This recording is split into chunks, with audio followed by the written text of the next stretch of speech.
ನಮಸ್ಕಾರ ಸ್ನೇಹಿತರೆ, ಎಸ್ವಿ ಪ್ರಪಂಚಕ್ಕೆ ಸ್ವಾಗತ. ನಾನು ಸುಮಾ. ನಾನು ಚೆನ್ನಾಗಿದ್ದೀನಿ. ನೀವೆಲ್ಲ ಹೇಗಿದ್ದೀರಾ? ನೀವು ಚೆನ್ನಾಗಿದ್ದೀರಾ ಅಂತ ಅಂದ್ಕೊಂಡಿದ್ದೀನಿ. ಇವತ್ತು ನಿಮಗೆ ನಮ್ಮ ಉಡುಪಿಯ ಸ್ಪೆಷಲ್ ಹಲಸಿನ ಹಣ್ಣಿನ ಇಡ್ಲಿ ಹೇಗೆ ಮಾಡೋದು ಅಂತ ಹೇಳ್ಕೊಡ್ತೀನಿ. ನೋಡಿ, ನಾನು ಅದಕ್ಕೆ ಒಂದು 15, ಇದೆಲ್ಲ ದೊಡ್ಡ ದೊಡ್ಡ ಸೈಜ್ದಿತ್ತು, ಹಾಗಾಗಿ ಒಂದು 15-16 ಸಾಕಾಗುತ್ತೆ. ಚಿಕ್ಕದಿದ್ದರೆ ಒಂದು 20-22 ಆ ಥರ ತೊಗೊಳ್ಳಿ. ಇದು ದೊಡ್ಡದಿರೋದ್ರಿಂದ ಇಷ್ಟು ಸಾಕು. 1 ಲೋಟ ಅಳತೆಗೆ ನಾನು ಹೇಳ್ತಾ ಇರೋದು. ಇಷ್ಟು ಹಲಸಿನ ಹಣ್ಣು ತೊಗೊಂಡು ಅದನ್ನು ಈ ರೀತಿ ಕಟ್ ಮಾಡಿ, ಯಾಕಂದರೆ ರುಬ್ಬಲಿಕ್ಕೆ ಈಸಿ ಆಗುತ್ತಲ್ವ, ಅದಕ್ಕೋಸ್ಕರ ಈ ರೀತಿ ಕಟ್ ಮಾಡಿ ಇಟ್ಕೊಂಡ್ಬಿಡಿ.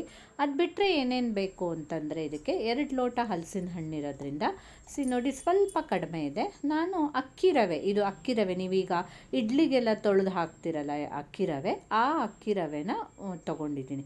ಸ್ವಲ್ಪ ಫುಲ್ಗಿಂತ ಕಡಿಮೆನೇ ತೊಗೊಂಡಿದ್ದೀನಿ. ಅರ್ಧ ಲೋಟ ಬೆಲ್ಲ, ಅರ್ಧ ಲೋಟ ಕಾಯಿ, ಹಾಗೆ 2 ಏಲಕ್ಕಿ, ಕಪ್ಪು ಏಲಕ್ಕಿ ಸಿಕ್ಕಿತ್ತು ನನಗೆ, ಅದನ್ನೇ ತೊಗೊಂಡಿದ್ದೀನಿ. ಇದಿಷ್ಟು ಇಂಗ್ರೀಡಿಯೆಂಟ್ಸು ನಮಗೆ ಈ ಇಡ್ಲಿಗೆ ಬೇಕಾಗುತ್ತೆ. ಇದು ಬಿಟ್ಟರೆ ರುಚಿಗೆ ಬೇಕಾಗೋಷ್ಟು ಉಪ್ಪನ್ನು ಆಮೇಲೆ ಹಾಕ್ಕೊಳ್ಬೇಕು.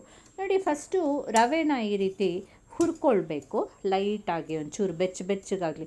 ಇಲ್ಲ ಅಂದರೆ ಏನಂತಂದರೆ, ಈಗ ನೀವು ಹೀಗೆ ಹುರಿದೇ ಇದ್ದರೆ ಇದನ್ನು ಒಂದು 3-4 ಗಂಟೆಗಳ ಕಾಲ ನೆನೆಸಿಡ್ಬೇಕಾಗತ್ತೆ ರುಬ್ಬಿಟ್ಟು.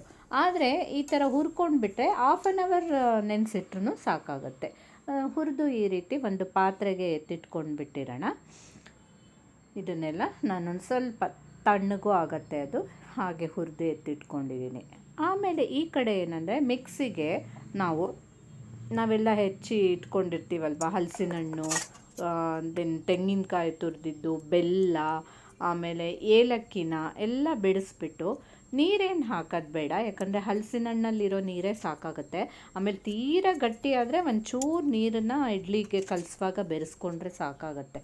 ಸೊ ಇದನ್ನೆಲ್ಲ ರುಬ್ಬಿ ನೋಡಿ ಈ ರೀತಿ ಪೇಸ್ಟ್ ಮಾಡಿಟ್ಕೊಂಡು ಬಂದುಬಿಟ್ಟು, ಈ ಹುರ್ಕೊಂಡಿರೋ ರವೆ ಇರುತ್ತಲ್ವ ಅದಕ್ಕೇನೆ ತಂದು ಬೆರೆಸಬೇಕು. ಅದಕ್ಕೆ ಮೇಲಿಂದ ಒಂದು ಸ್ವಲ್ಪ ಉಪ್ಪು ಹಾಕ್ಕೊಳ್ಬೇಕು. ಯಾವುದೇ ಸ್ವೀಟ್ ಮಾಡಬೇಕಾದ್ರೂ ಉಪ್ಪು ಹಾಕಬೇಕಲ್ವ, ಒಂಚೂರು ಟೇಸ್ಟ್ಗೆ.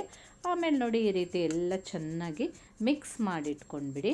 ಮಿಕ್ಸ್ ಮಾಡಿ ಸ್ವಲ್ಪ ಗಟ್ಟಿ ಅನ್ನಿಸ್ತು ಅಂದರೆ ಮಿಕ್ಸಿ ತೊಳೆದು ಬಿಟ್ಟು ಅದಕ್ಕೊಂಚೂರು ನೀರು ಹಾಕ್ಬಿಟ್ಟು ಆ ನೀರನ್ನೇ ಇದಕ್ಕೆ ಬೆರೆಸ್ಕೊಂಡ್ರೆ ಸಾಕಾಗುತ್ತೆ. ಮತ್ತು ಕೊನೆಗೆ ಅರ್ಧ ಗಂಟೆ ಬಿಟ್ಟು ನೋಡಿದಾಗ ತುಂಬ ಗಟ್ಟಿ ಇದ್ದರೆ ಬೇಕಾದ್ರೆ ಒಂಚೂರು ನೀರನ್ನು ಸೇರಿಸ್ಕೊಳ್ಬೋದಷ್ಟೆ. ಈ ರೀತಿ ಎಲ್ಲ ಕಲಿಸ್ಬಿಟ್ಟು ಒಂದು 1/2 ಅವರ್ ತಟ್ಟೆ ಮುಚ್ಚಿ ಇಟ್ಟುಬಿಡಿ. ಆಮೇಲೆ ನೋಡಿ ತೆಗೆದಾಗ ಈ ರೀತಿ ಎಲ್ಲ ನೀಟಾಗಿ ಬೆರ್ತಿರುತ್ತೆ ಅದು. ಅದನ್ನು ಇಡ್ಲಿ ತಟ್ಟೆಗೆ ಇಷ್ಟು ಗಟ್ಟಿನೇ ಇರಲಿ, ಇಷ್ಟು ಗಟ್ಟಿ ಇದ್ದರೂ ಅದು ಚೆನ್ನಾಗೇ ಆಗುತ್ತೆ. ಈ ರೀತಿ ಎಲ್ಲ ತುಪ್ಪ ಸವರಿದ್ದ ಇಡ್ಲಿ ತಟ್ಟೆಗೆ ನಾವು ಹಾಕ್ಕೊಂಡ್ಬಿಟ್ಟು ಅದನ್ನು ಆವಿಲ್, ಹೇಗೆ ನೀವು ಇಡ್ಲಿ ಬೇಯಿಸ್ತೀರೋ ಹಾಗೆಯೇ ಕುಕ್ಕರಿಗೆ ಸ್ವಲ್ಪ ನೀರು ಹಾಕಿಬಿಟ್ಟು ಇಟ್ಟು ಒಂದು 12-13 ನಿಮಿಷ ಸ್ಟೀಮಲ್ಲಿ ಬೇಯಿಸಿದರೆ ಸಾಕ್ತು. ಒಂದು ಲೋಟ ಹೀಗೆ ಮುಚ್ಚಿಟ್ಬಿಟ್ಟು ಸ್ಟೀಮಲ್ಲಿ ಒಂದು 15 ನಿಮಿಷ ಬೇಯಿಸ್ಕೊಳ್ಳಿ. 13-15 ಮಿನಿಟ್ಸ್ ಸಾಕು. ಅದಷ್ಟಾದರೆ ನೋಡಿ ಎಷ್ಟು ಚೆನ್ನಾಗಿ ಇಡ್ಲಿ ಈ ರೀತಿ ನೀಟಾಗಿ ತೆಗಿಯೋಕ್ಕೆ ಬರುತ್ತೆ. ತುಂಬ ಟೇಸ್ಟಿಯಾಗಿರುತ್ತೆ, ಸ್ವೀಟ್ ಆಗಿರುತ್ತೆ, ಹಲಸಿನ ಹಣ್ಣಿನ ಸ್ಮೆಲ್ ಇರುತ್ತೆ. ಅದನ್ನು ಈ ರೀತಿ ಇರುತ್ತೆ. ತುಪ್ಪ ಮತ್ತು ಕಾಯಿ ಚಟ್ನಿ ಜೊತೆ ತಿಂದರೆ ತುಂಬ ಚೆನ್ನಾಗಿರುತ್ತೆ. ನೀವು ಸಹ ಖಂಡಿತ ಇದನ್ನು ಮಾಡಿ. ಹಲಸಿನ ಹಣ್ಣಿನ ಕಾಲ ಮುಗ್ದೋಗೋದ್ರೊಳಗೆ ಒಂದೇ ಥರ ತಿಂಡಿ ಮಾಡಿ ಬೇಜಾರಾಗಿದ್ದರೆ ಇದನ್ನು ಖಂಡಿತ ನೀವು ಸಹ ಮಾಡಿ. ಹಾಗೆ ಲೈಕ್ ಮಾಡಿ, ಶೇರ್ ಮಾಡಿ, ಕಮೆಂಟ್ ಮಾಡಿ, ಮರೀದೆ ಸಬ್ಸ್ಕ್ರೈಬ್ ಮಾಡಿ. Thank you.